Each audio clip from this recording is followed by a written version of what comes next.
उसे जगाओ। ज्ञान योगी बनो पार्थ, ज्ञान योगी बनो, और समझ लो कि ज्ञान की चरम सीमा ही कर्म संन्यास है। आप कर्म संन्यास और कर्म योग दोनों ही की प्रशंसा कैसे कर सकते हैं केशव? ये दोनों एक दूसरे को काटते नहीं बंधु, और कल्याणकारी तो ये दोनों ही हैं, किंतु इन दोनों में श्रेष्ठ है कर्म योग। वो क्यों और वो कैसे?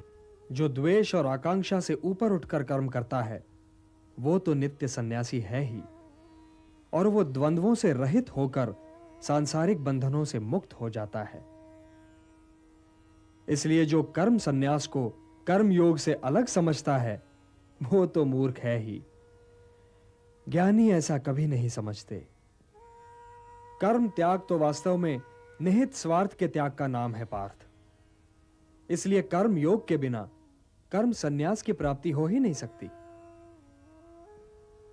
कर्मयोगी को तत्वों का ज्ञान होता है, और उसका देखना न देखना, सुनना न सुनना, चखना न चखना, जागना न जागना, लेना न लेना, छोड़ना न छोड़ना, और उसका हर कर्म लोक कल्याण के लिए होता है।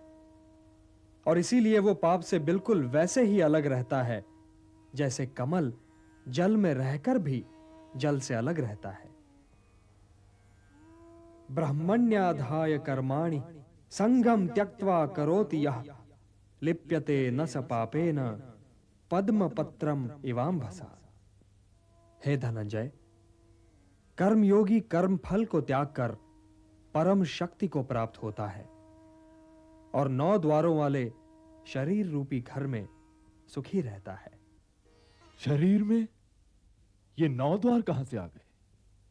महाराज, वासुदेव कृष्ण 2 आंखों, 2 कर्णों, 2 नथुनों, 1 मुंह और उत्सर्जन तथा प्रजनन की एक इंद्रिय की बात कर रहे हैं। उनके कहने का तात्पर्य यह है कि केवल निष्काम कर्म करने वाले ही का आत्मा उसके शरीर में सुखी रह सकता है, क्योंकि आत्मा मोह के धुंधले वातावरण में सुखी नहीं रह सकता। इस ओर तो कभी ध्यान गया ही नहीं था संजय। यदि मनुष्य ने सोचना छोड़ न दिया होता महाराज, तो वासुदेव कृष्ण को बताने की आवश्यकता ही क्यों होती?